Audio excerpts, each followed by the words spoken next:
Welcome back to Blueprints, episode 5. Last episode, I think we talked a lot about film day and production, so I think naturally we could talk about editing and all the fun things and all our favorite things that we enjoy about editing. Andrew's already smiling. Editing is love not is- the reason that I get up in the morning. This is my take. I think editors are like the unsung heroes of our industry. I think it is by far the most important part. And I don't think editors get any love. No. Only hate. Only hate. Dude. Oh and they my hate themselves too. Yeah. Yeah, editing is it's something that is a necessary evil. I always tell people, like, whenever you have a project that you're doing, if we've said this before on this podcast, if you can edit, I mean, you can shoot the most beautiful stuff in the world. If you can't put it together, you have nothing. And that's the truest thing. And it is getting truer by the day, because when you go on social media and you see how good all these other people's social media content is, 9 out of 10 times, probably because they're editing it really good, to get that attention grabbing type stuff. I mean, I edit some, but you guys, I mean, for sure edit a lot more than me. Is there a favorite, is there a specific thing that you like to edit? Because editing is so broad. You have your hype social media edits, you have your narrative edits, and then you have your, on the other side of the spectrum is like documentary edits, where it's like Larger scale projects. it's larger scale, and it's to me it's the opposite, as close as the opposite of a narrative as you could get. Because in our experience with documentaries, it's like there's so many times you don't know where it's going to go until you edit for hours upon hours, and then you see that this connects to this narrative. You have a script, you have things already laid out for you. So those are the two. That's like the spectrum for me. What is y'all's favorite thing to edit, if you have one? I feel like it's hard to kind of pick a favorite because each story is different. So even if it's something that is hype, for instance, if you're doing like a Super Bowl recap hype video versus if you're doing someone cooking in the kitchen, it's like both hype, but they're two very different things. True. So it kind of, that's the thing that I like about it, or I guess I used to like about it, is, you kind of get excited because it's something new and fresh, and each story might call for something else, and I always try to find parallels of like people who write books for a living and people who record music for a living or DJ, and to see how because more so than filming, editing is very much, it's like a project base with a story and an ending, just like how if I'm mixing a song, and like Rick Rubin, shout out, he's like, my favorite thing is like when a revelation happens, right? So when you're kind of like working in a project and you're kind of stuck and you hit a wall, and then you kind of add a new song in, you're like, oh, what? And then I can add this clip in, this clip here. I think that revelation is what makes the edit fun, more so than the actual content that you're editing, and sometimes it's hard to find inspiration for it. And you never really will find that inspiration unless you're actually working in it. So as much as it stinks, you kind of have to, I got to get in it. I got to get in the timeline. I got to get it in there. And then once you have that revelation, that's kind of what keeps editing really, really fun. I always think I prefer story-driven editing though, stuff that like is purposeful, because I feel like it's good for me because it's fun to do, and it's also good for the client because they're getting something really story-driven rather than like just content, like recap, Like for instance, if someone's trying to fundraise money for a specific cause, or like tell someone's story that might help someone else that's struggling, versus buy my course today, and it's just kind of talking head where not many people that are watching this aren't really going to want to listen. It's just more to try to get more eyes into stuff. So yeah, that's kind of just story, purpose-driven content, telling someone's story. Yeah. I think to answer that question, I need to think about like two different things. One, what's easiest to edit, and then one, what is the most like gratifying to edit? What makes you feel the best once you do it? I think the one that unfortunately I don't like it is documentary stuff, because there's so much unknown. You just have no idea what the heck is in front of you. But I will say on the flip side, when you do make it work and you do make it look really good, it's the most like, it makes you feel the best. Like, oh my God, I just did that. That was like the most complicated thing in the world. Like when we did one of our documentaries, we re-edited a section like 11 different times. Like if you go on my computer, there's like 11 different versions of that same scene that were technically like screen ready, but it wasn't good enough to us. So we just kind of kept redoing it. Yeah. So when you're in that process, it's like the worst thing in the entire world because you're like, oh my God. And there's so many people that are relying on it to be good. And, you know, so many people have things riding on it. So there's a lot of pressure. But when you do make it happen, there's like no other feeling. It's kind of the equivalent of like when you send off your work at the end of the day to somebody and then they do like it. It's like, oh, that is the greatest feeling in the world. That made it worth it the whole time. Not always, but sometimes. But recap videos, I feel like I can do faster. They're a little bit easier for me to do. But I don't feel as good, you know, whenever I get done, especially just to call back to the Super Bowl. That was like, well, physically I felt terrible just because we were up so late and doing it. But, you know, it was just like, oh, cool. I made this. I spent so much time making this just for you to post it, and everybody's going to forget about it about 5 seconds later. So, you know, I think I don't know exactly what I would want to do. I think the best, like all the time, I think the best thing is just to do a bunch of different stuff and just to kind of like keep it new. That's my thing. I think if you stick to one thing long enough, it's like eventually it might get you stale. get burnt out by it. Yeah, like I think you're just gonna get burnt out by Yeah. something.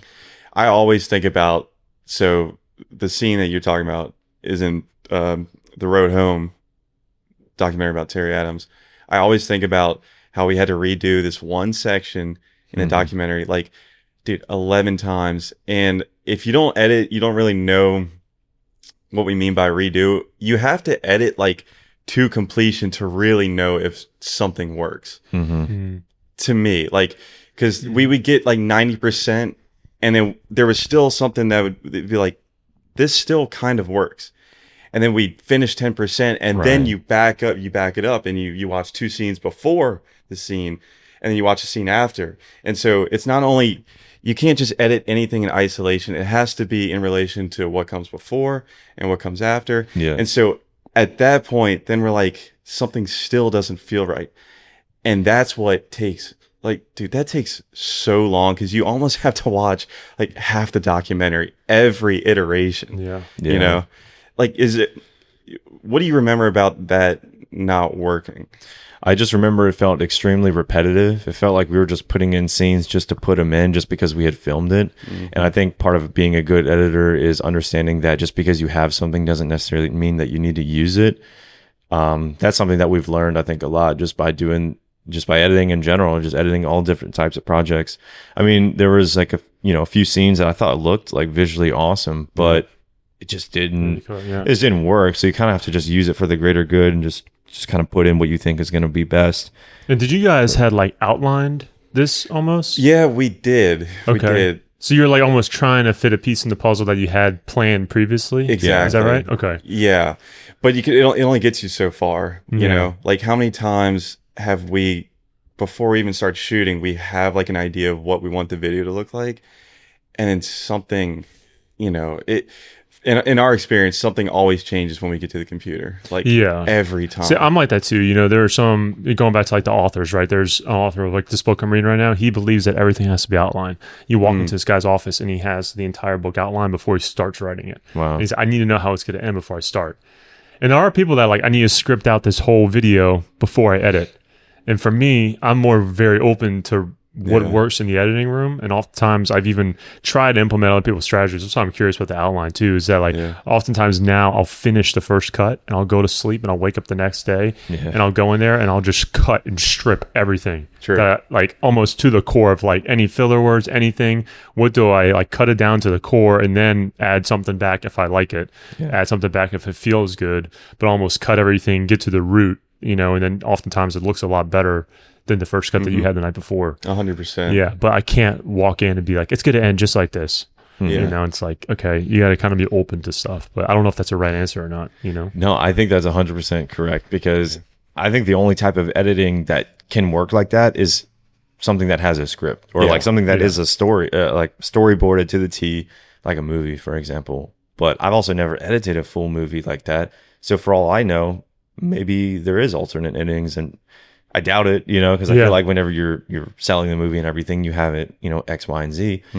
But yeah, the amount of times that something has changed for the better just by stepping away for even 10 minutes is that's a tip that I would say. If you can't get past a certain point, just get away from the computer for like 10 minutes. Yeah. You're gonna come back and you're gonna be like, oh my god, I was an idiot, or oh my god, this needs to go here instead.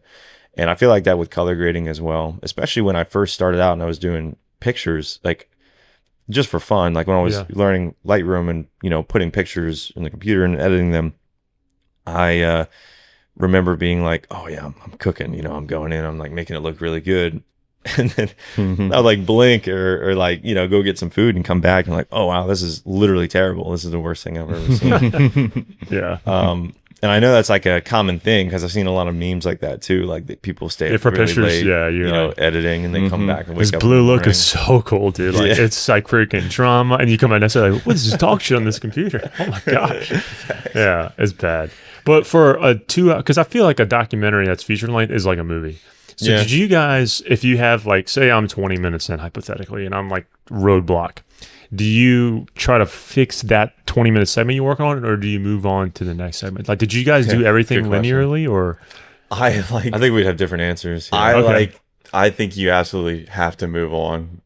Yeah. But Andrew, like your brain, shit works. So I can't be critical of anything you do. But I know for a fact you need to get boom done before or A to B to C. Yeah, I think I've got editing autism. So like I don't know, man. My brain does not work. Like even if I don't have all the footage, like we have another doc. We say this every episode, but it's going to be in every episode until we finish it because it's just relevant to what we're talking about. Mm-hmm.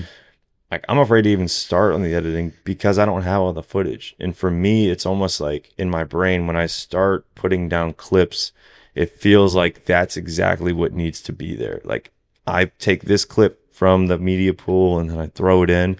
Okay, well, basically this is going to be the clip that's going to be in the film, even though that's totally not the case. It could change at any moment, and it has changed all the time. But I almost can't get the full picture of what I want the edit to look like unless I have all the footage. I don't think that's a good quality. I think I need to just be able to like separate myself from that and just kind of like move forward. And I think that's partly why I hate editing so much. Is because I feel like everything needs to be perfect. Dude, we were doing an Instagram video. I mean, we did an Instagram post yesterday about Father's Day. And like we took these pictures, and then I took some pictures with my phone of like my dad's pictures. There's old pictures of him, just because we wanted to show like him when he was younger. And I took the pictures with my phone. I started putting it in like the Instagram carousel. I'm like, this could be better. Like, but it's just a freaking Instagram post. So like I have like a mental gymnastics that I'm always going through, and it's quite exhausting. Well, you're a That's not a bad perfectionist. trait. But You're just a true artist. I mean, Yeah. that's what that's like the tragic flaw of every artist. You're a perfectionist. Yeah, I don't think that's. Yeah, It's I a good guess thing so. though. Like I will say, whenever I started, I was more of that camp, but I was doing like mixes of basketball workouts. So it's kind of like, oh, this NBA guy. Yeah, I would love to make a mix of what he does at school. And if I hit a block, I'll figure out that block and go. I feel like as things progress and you're working on something that's longer, more important, and you hit a block, you're like, my time is so limited. Yeah. I have to try to focus on the end, or I have to focus on something else, and then I'll go back. And There's fix an that. opportunity cost to everything. Yeah, you that's know, really so cool. you got to learn how to.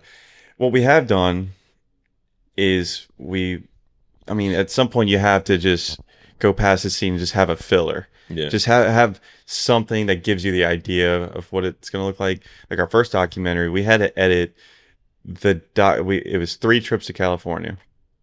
And before the last trip, we had to edit the doc like 90%. Yeah. 95%. Wow. And we had to be very specific of what we were going to get. And to me, that's something you get better at. Like that's, as we get more confident with filming, we could be very intentional. So if we're editing and we say, okay, we know what we need here. 5 years ago, if we knew what we need there, but we weren't confident and that's what we're going to get, that's where the anxiety comes from. But if we knew something needs to be there, and now we're confident in saying like, hey, we know we could get that now. We could get that outcome. Now I think it's not such a big deal because the confidence has come along with it, Yeah. Yeah, I completely forgot about that actually. Like for me, my brain kind of was able to move past that, but I remember even then what I still did do on that first draft is I put like a gray screen or whatever, and I put text on exactly what's going to be there. And I guess that was a way for me to move past that, knowing like I can almost play it in my head like it's going to be there. Maybe I should rephrase what I was saying earlier about I need all the footage. Maybe I just either one need it for like because we do a bunch of different types of editing for recap videos and like hype videos. I do think I kind of need everything because I need like to know all my options to put the best clip there, especially when you have it transitions and you need one thing swoops to another, and it's very like kind of creative, and you know, it was like as far as like transitions go, you do kind of need to have everything there. And my second thing that I would kind of need it for is an intro to something. To me, I think starting a video is the hardest part of any video. It's just starting. That's arguably the most important, because that's the one part that 100% of people are going to watch.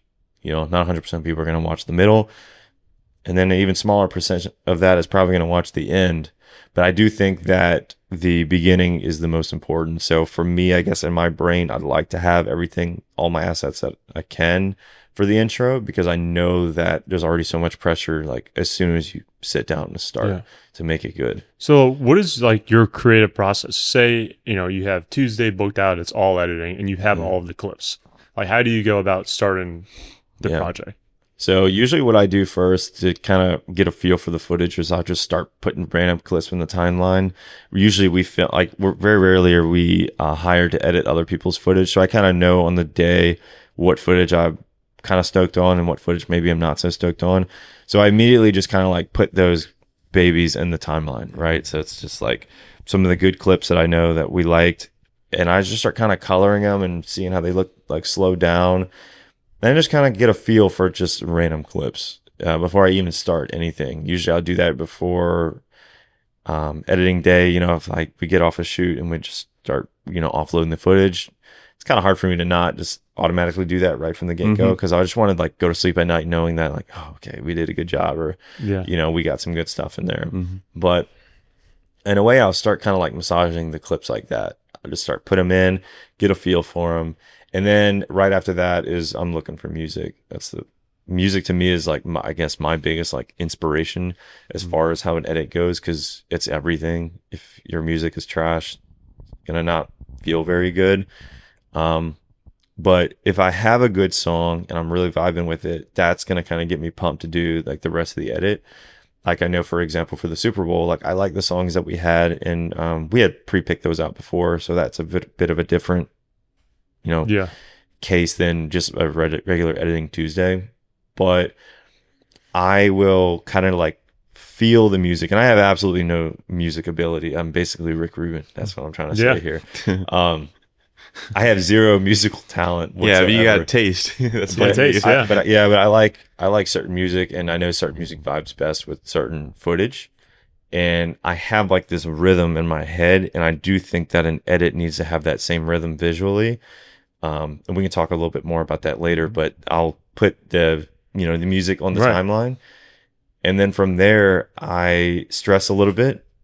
I go walk away, and then I come back and like, okay, let's start this intro. And then like I was saying earlier, the intro is the most important part. If you can get past the first like 10, 15 seconds, depending on what type of project it is, it kind of falls together after that. Yeah, that's pretty awesome.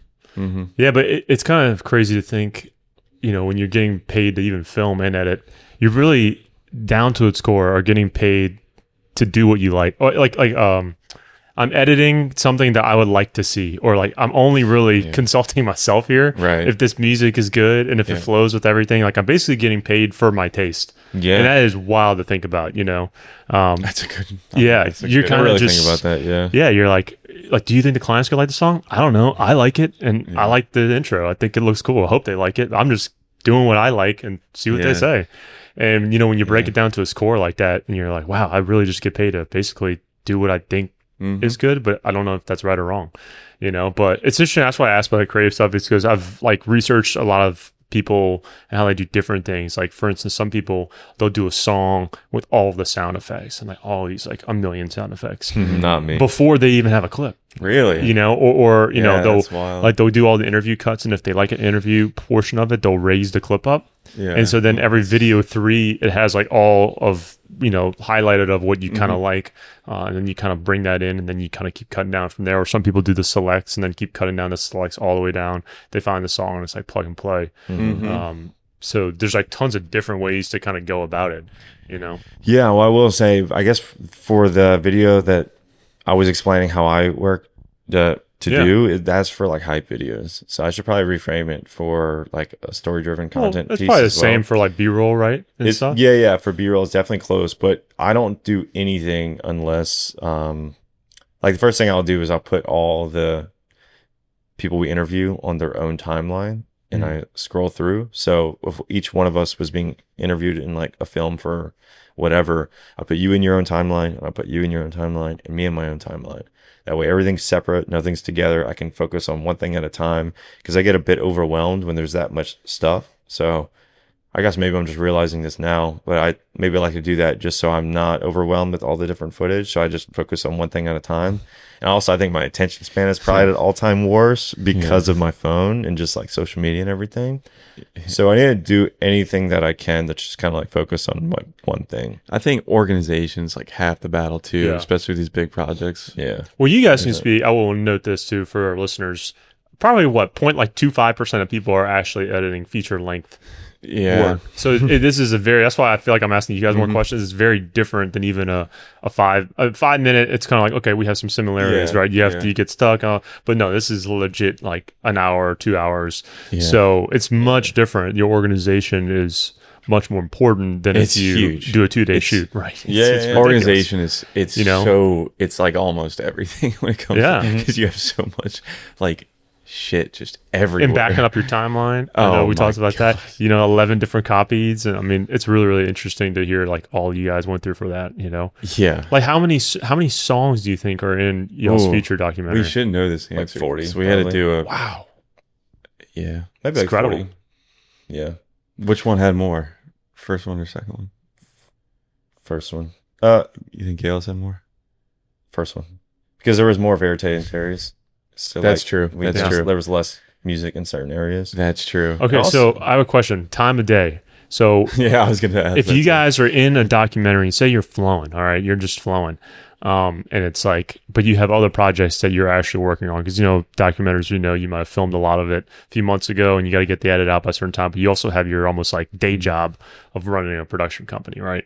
So is it a point where it's like, well, if I'm cooking on this documentary, do I just keep cooking all night long, or do I like go to bed, wake up, or do I have at 4 o'clock I stop, and from 4 to 6 I have to work on my own stuff? I Like, know were the you guys answer. structured like that, or would you guys just like if you're in it, just balls to the wall? If you're in it, balls to the wall. Okay. Yeah. Do you want the unhealthy answer? or do Of you want the course, regular dude. I want the answer? Stephen King answer, dude. I want to wake up. I was like, I have no idea what I wrote. This is Stephen King minus the cocaine. Yeah. Yeah, no, I'm a mess. Yeah. Maybe you need cocaine. I don't know. Usually it's like if I'm in it, nothing could pull me out. Yeah. Like I have to do it. That's just like how my brain works.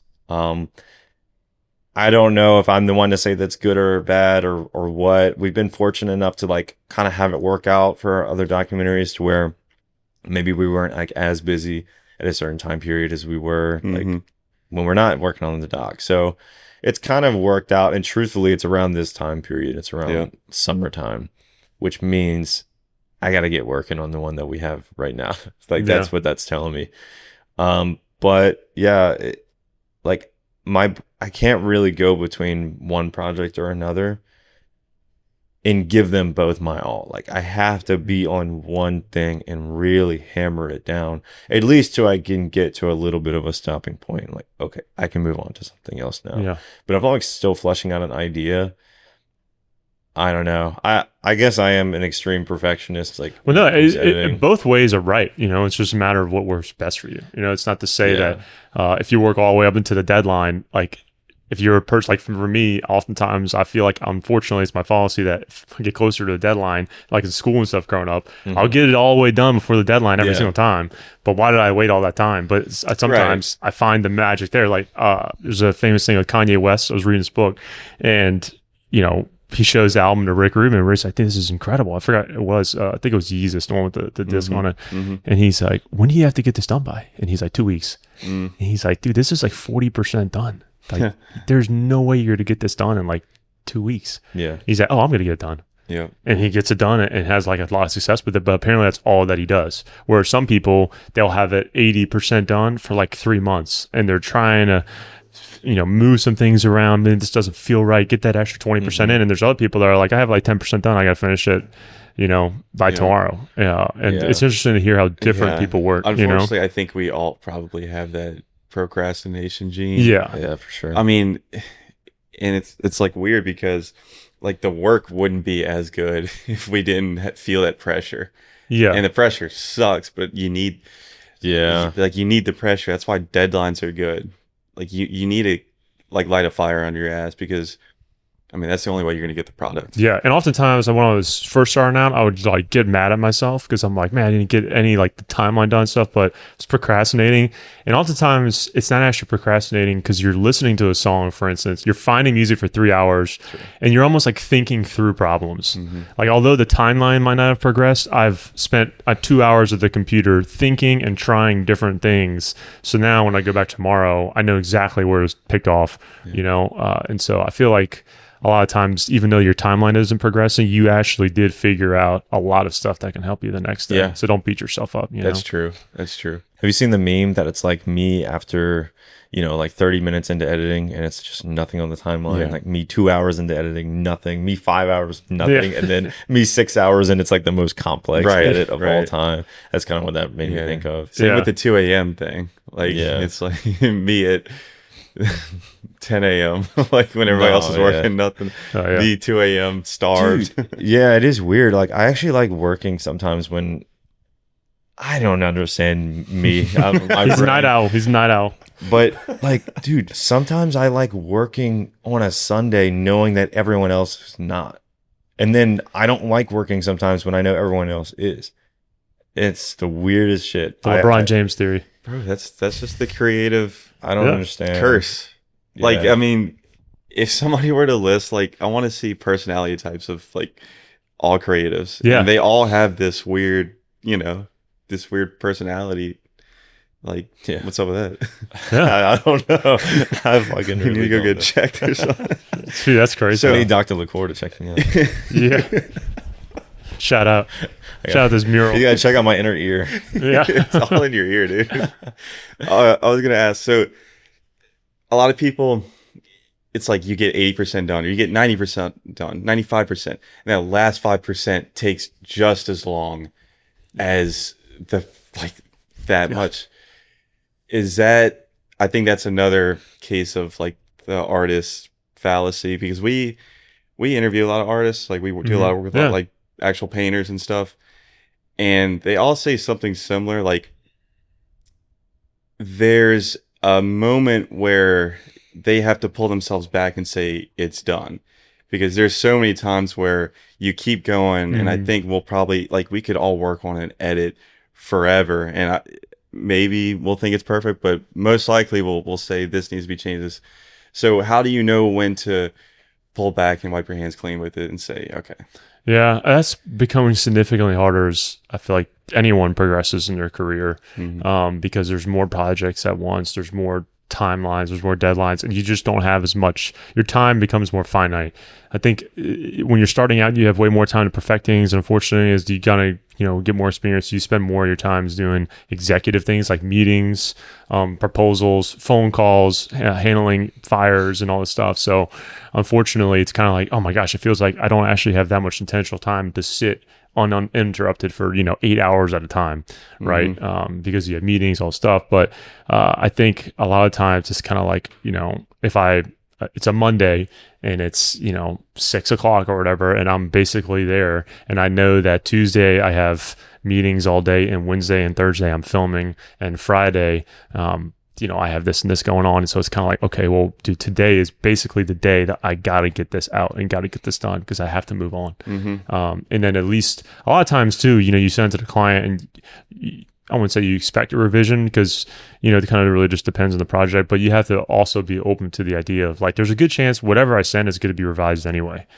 And so just let go. That's You know, true. just kind of let go. Yeah. Even sometimes they're like, no revisions, we love it. Like, wait, the graphics, I didn't, you know. Yeah, you'll But, give yourself a revision. Yeah, you're like, I thought you were gonna say something. Sorry, and you're like, oh man, that graphic looks terrible. Let me fix that real quick. But it is a real thing. I actually talked to Marcus about this. I met someone who basically he edits almost like like a cut with B-roll and everything, almost like no music, and then sends it, and then they send the revision, and then he adds like graphics, transitions, and everything after that, and then it's revision. So it's almost like in pieces too. Yeah. I thought that was kind of interesting too. Kinda what we do. Almost do like rough cuts, and then send, you know, what do you think about the storyline before I spent all this time doing all Yeah. this B-roll and all this stuff. So there's definitely interesting things to do about it, but I feel like a lot of times as I've like progressed, unfortunately, you kind of have to cut it off and send it before you're even in love 1000% with everything. you Yeah, know? I agree with that.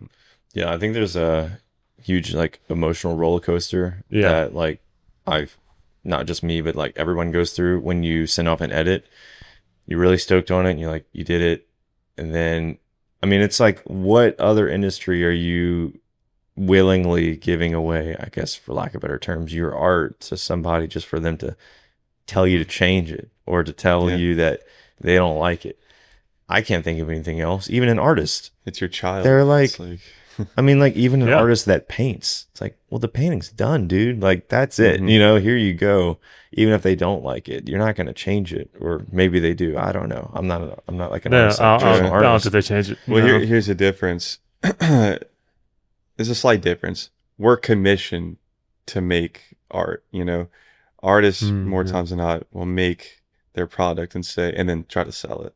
Not always. Not always. I mean, a lot of artists are commissioned. Yeah. You know, from like murals and stuff. Yeah. But I think that is a main difference.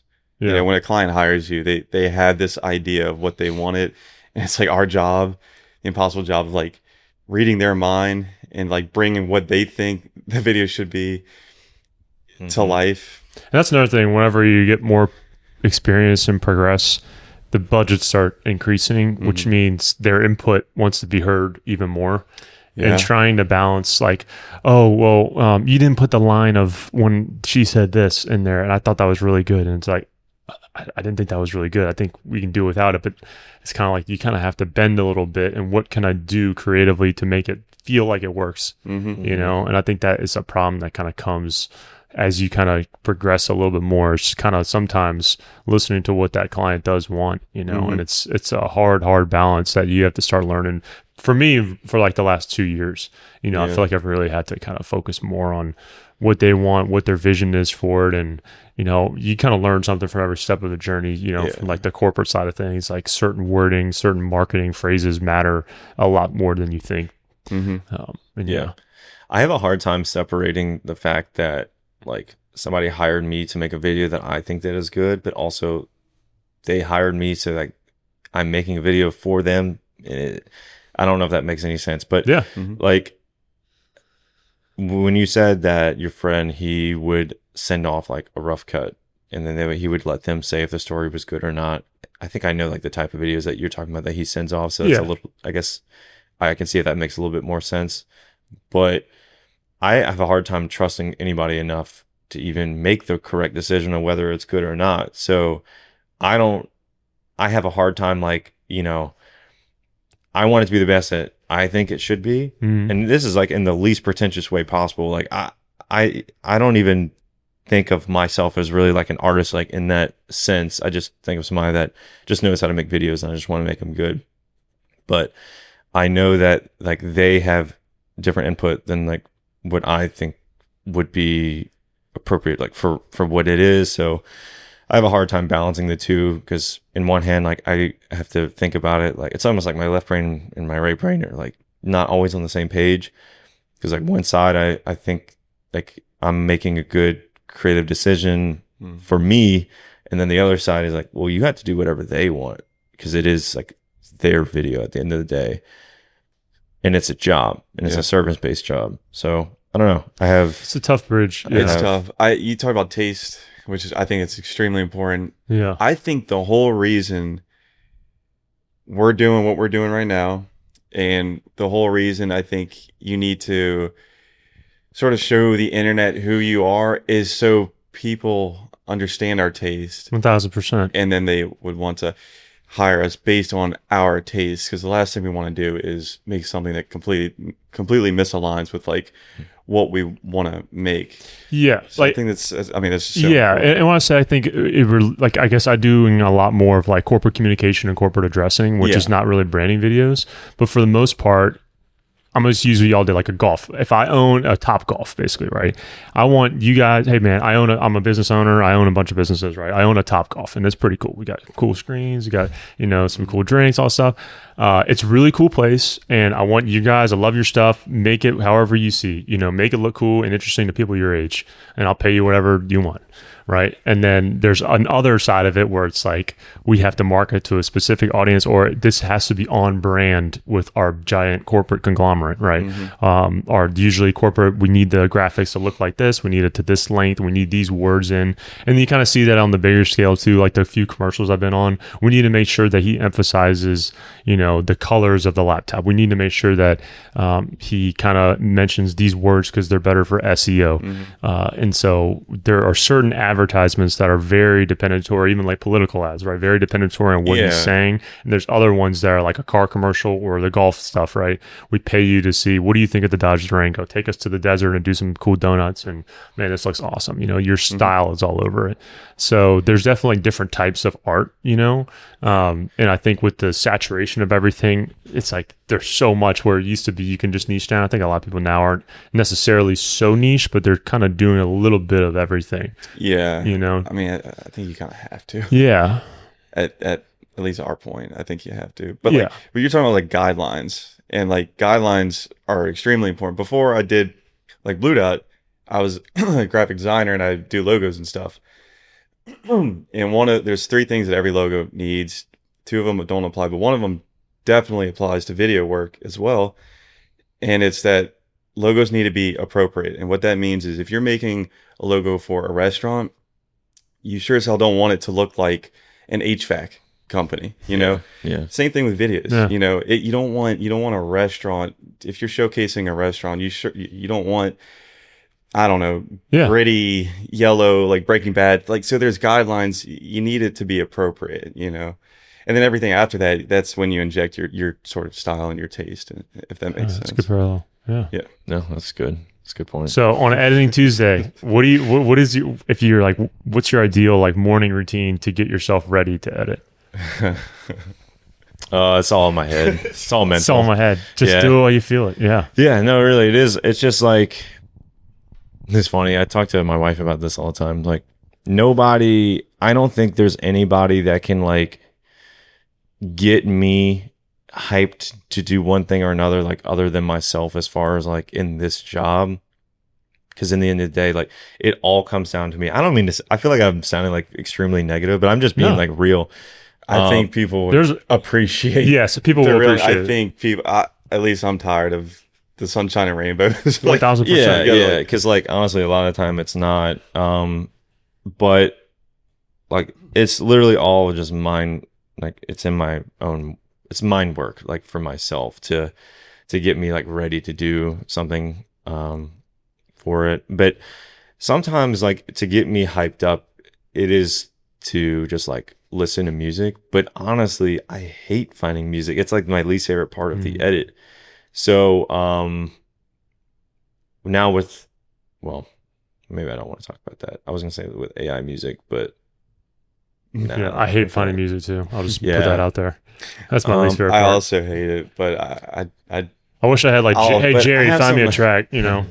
I do have a few fun, like interesting points, like how I get ready on a Tuesday. So, really, if I'm getting ready to edit, it's just like I got to get my mind right. And one way that I get my mind right, truthfully, is I clean my entire house. My office has to look completely perfect, like before I get started. I can't have clutter. I can't have mess, because I think that's a reflection of what's going on in my head. So if I have a clean space to work in, then my mind is a bit cleaner. And it's funny, I'll like go and vacuum my living room to go that's awesome. To go edit in my room. I don't know, maybe that's some of my editing autism coming out. But like I don't know, I just need it to be, I need everything to be perfect. And something that is funny, it's a fault to my own, but I've been trying to like organize my office and like make my office look really nice and like comfortable and want to go in there every morning. And I get something new. I'm like, oh man, now I'm really going to be stoked to editing. And then I feel like, oh, maybe I need something else. Yeah. And at a certain point, like, I don't need anything else. I need to just do the damn work because that's like what I'm supposed to be doing. But yeah, just get everything all organized because the more organized I am in the physical world, the more organized I'm going to be in the editing world. Mm-hmm. And that's exactly what I do after that. I start organizing everything. So I have everything in its own bin, and odds are like I probably have it already organized because when I'm transferring my footage, like I said earlier, I'm usually going and playing with some of the footage. So more times than not, the bins are already organized. But for example, for like let's say a brand video, well, I'm going to have an interview folder. All the interviews are going to be in there. I'm going to have a B-roll folder, and it's going to be separated by cameras. If there's audio, I'm going to have an audio folder separated by whatever audio and then sound effects, etc. And yeah, then I'm just going to start playing around with some clips. But for bigger projects, like if you're talking about like a feature, it's kind of same, a little bit similar, but I'm going to go in and for any timeline that I have an interviewer or somebody that I interviewed, I'm going to lay down all their clips.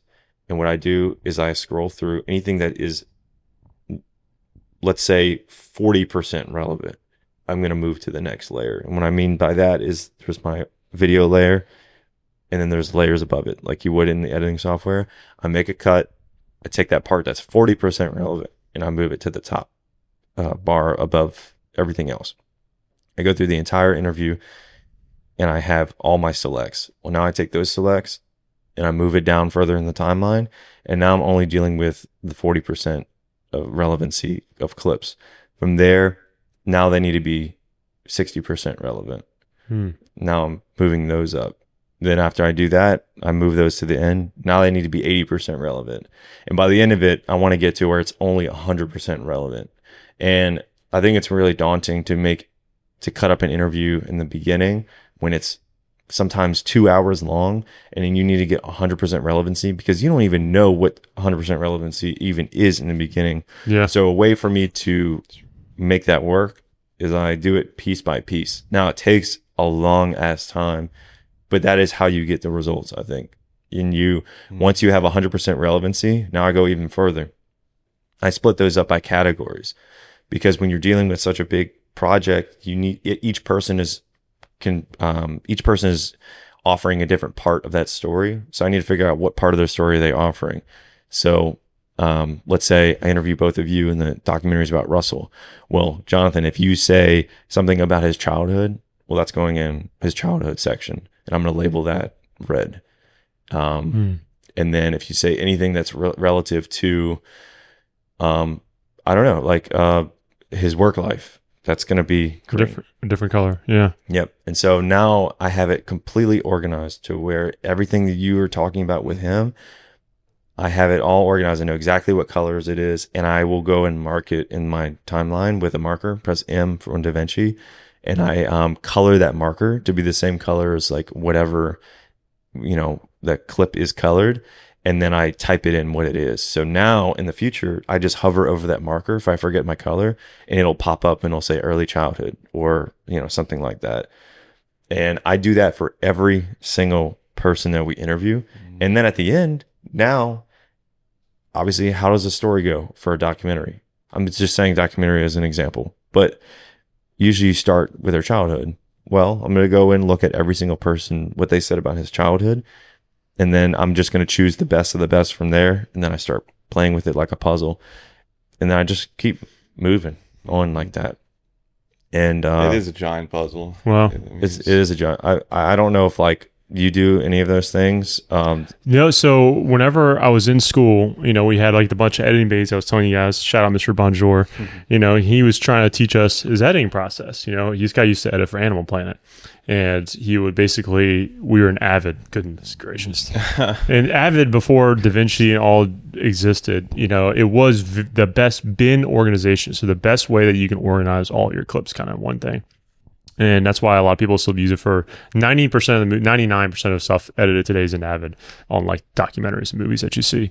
But there was like a star system that Avid had. And so what he would do is he would like to rename your clips, say like bear eating, grass, and then you can star it, 1 star being your least favorite, 5-star being your most favorite, 4-star, 3-star, or if it was another thing like Jonathan dribbling the basketball, 5 stars, Jonathan dunking, 5 stars, but Jonathan missing Like a layup, Lightroom. 1 star, Jonathan sucking, 2 stars. So anyway, and then you can sort by your stars, and then you put it in there, and then you can color it all out from there. And I hated it.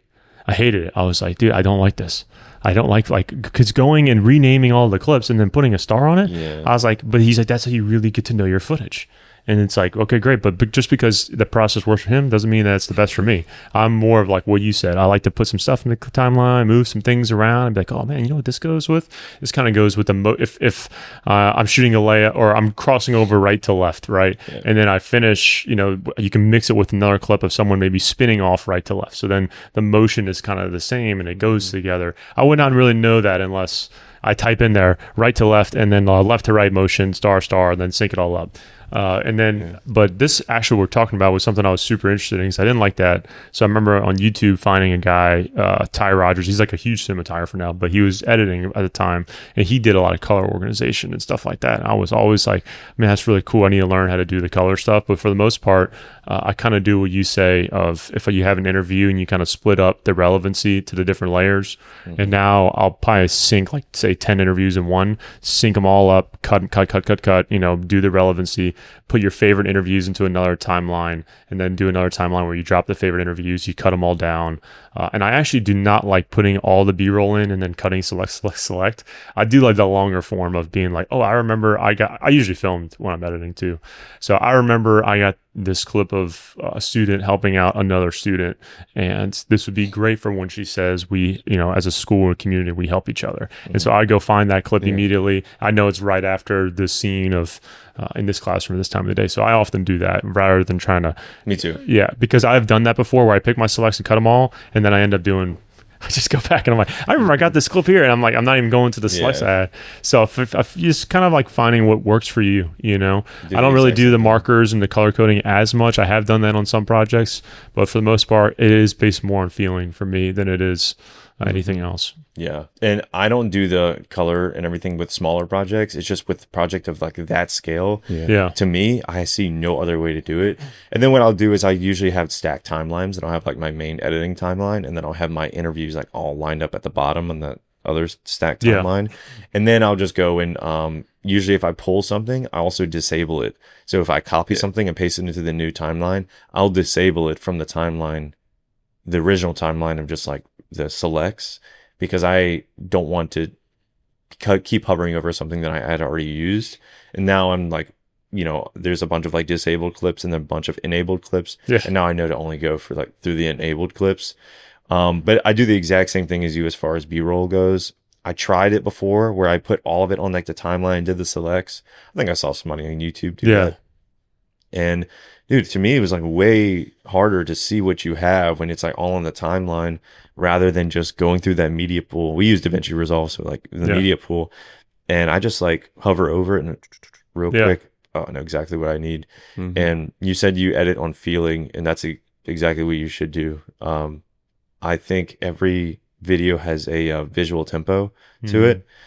And so usually if I'm editing and I'm really like feeling the music, and sometimes I'll like physically like go, if you're not watching, I go like this with my hand, like with a beat.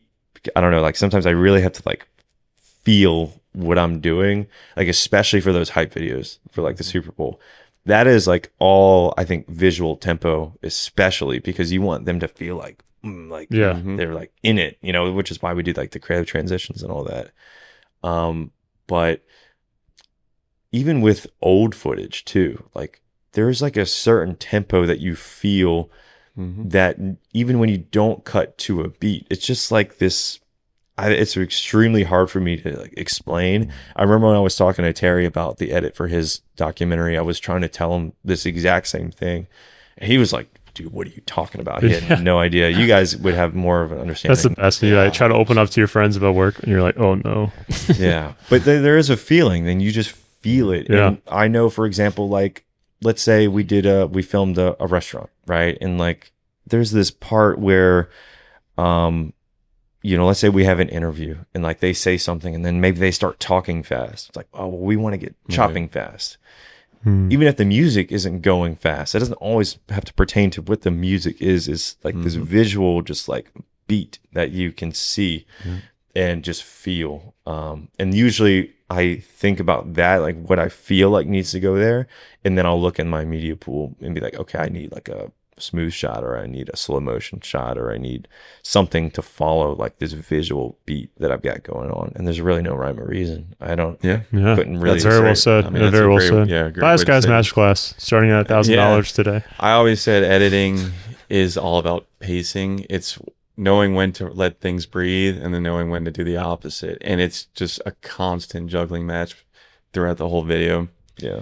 Because if it's boom, boom, boom, boom the entire time, your brain gets numb to it. And if it's something breathing the whole time, so it's just constantly knowing when to. It's constant mental battle. Yeah.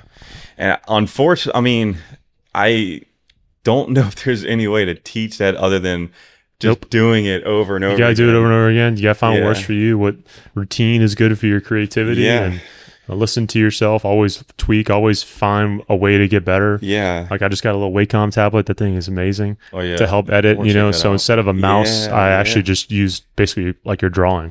You know, and then you kind of can key map everything. So then you can basically find and pick through clips a lot faster because you're just like pick. You could do some crazy masks with that thing now. Yeah, you Using could do the masks, pencil too. on DaVinci, you could really do some crazy stuff. Yeah, I love it, dude. It's help with the carpal tunnel. You've been liking DaVinci a lot? Oh yeah, Because I know you yeah. came from Final Cut. Came from Avid to Final Cut. I've tried them all, folks. Yeah. Started in Avid and then I did Final Cut. I still like Final Cut a lot, but and I do Adobe for certain things. But yeah, DaVinci is the best for color grade, and you get the most out of your camera. You know, I just think that I can go into the whole color thing in a different episode. I would love to, but that have a is part like 2 to this. that's something that episode. everyone needs to know because you really are leaving some stuff on the table if you can't do that. I haven't really got into like doing a lot more of the masks and the fusion. I think in the Fairlife, like I haven't really touched those tabs. I really Me just do the neither, editing to be tab. honest. I mean, Works great, you know. You really don't even need I was to about be to say, honest. really? Yeah, you see know. people online doing it, and that's why I like to talk about editing like this because it's easy topic to be persuaded by someone online. Like, oh, dude, you're not using like Fusion. Well, you can't do transitions like me, and you're just like, oh, I need to get on Fusion. Why? You know? You kind of. I mean, But- transitions are sick, but it's trendy, just like everything else. You know. And so it's really a good topic to talk about. Yeah. Well, dude, my final question was literally just going to be Premiere versus DaVinci versus Final Cut. No, DaVinci wins Yeah. everything. Yeah, DaVinci wins. DaVinci wins I think everything. Final Cut, or I think DaVinci. I always say DaVinci is like the child of DaVinci. I mean, DaVinci is the Child child of of Leonardo. Premiere and Final Cut. Like they Yeah. took the best parts of both of them. it's better. No, it's not related to Premiere. Well, In it any takes form the or best fashion. parts of Yeah. both. I don't think Premiere has any good parts. You know, thing so like- I would say the Final Cut was the best at because it would take no like as much RAM power on your computer. So it was great for short things to get Yeah. out. And also it was the most like plug-in ready. So you can put plugins in Final Cut to like make up for what you're missing. That's true. The problem is they didn't really update it past like they came out Final Cut 10 and they didn't really update it past that. But for getting quick stuff out, it's like by far the best. But then because Premiere, it's just kind of like all the features. We're talking about DaVinci, all the features that you need. You don't really need all of them almost, you know? And so DaVinci is a lot more easier on your computer. The color is better. And then what makes it better than the other ones is that now with the cloud capability that you can kind of like sync projects. You know, The Last Dance is like, in my opinion, like the best documentary ever edited on Resolve. And that's why. Oh, nice. Is because they use the awesome. cloud stuff like to its core. They had editors in Pennsylvania, they had editors in California. They can all pull from the same timeline and work on different. So like on these bigger Really? projects, they actually do work in sections. That's why I was interested to hear. Like we were working on the Michael Jordan in 1997 when he's going through this thing with Dennis Rodman, and this other guy might be working on a different section on a different episode, you know. And then they have to use the cloud timelines to kind of sync it up. But I know we're short on time, but we can go I would into that. kill to know that workflow. Yeah, like- there's a whole like podcast about it. You can Really? listen to all of them. Did they talk about have it. like They have like 4 or 5 editors on it. NASA grade Wi-Fi and internet to do Yeah, that? 'Cause, I think they did. They did the NAS storage. But yeah, as far as Jeez. Wi-Fi internet, I mean, this guy looked like, dude. I mean, the setup doesn't look much different than like what you have at your house. It's like a monitor, a little Mac that's computer, amazing. and you know, it's a lot of it was archival footage that was like shot on film, and but I just, in my opinion, what was so crazy about it is like an editor from Pennsylvania and California working together, and they can keep the same like rhythm, pace, music to now. Because if you watch that, That's it's phenomenal. very much like 90s nostalgia. Like it feels like the 90s hip hop, and it feels like That's sick. to get that consistent across 5 different people editing the same project is crazy. How do they not know? How are they not using the same clips as well? Like that's what I would want to know. Yeah. If Well, I'm using, they had a ton of interviews, and then it's broken down in like years. So I guess it's because it's the last dance. So it's kind of like the 1998 season that Gotcha. Phil Jackson's not coming back, Michael Jordan's not Yeah. coming back. So it's ending here, and we're going for our second three-peat, right? And he constantly goes back in time to talk about 91, 92 stuff. So maybe someone might be working on That kind of makes a sense. certain And the year or so. organization on that project has got to be. Yeah. Think about how much time. And the that was director- probably like a year's worth of just organizing. Yeah, it's wild. I would love to. I mean, I see there's a part 2, but we're gonna be talking about editing like Yeah. throughout this whole podcast. So like we're gonna 100 episodes from now we're still gonna be talking about it. Yeah, I gotta roll, but I think Yeah. I think it's good. All right, thanks for joining us. We'll see you next time.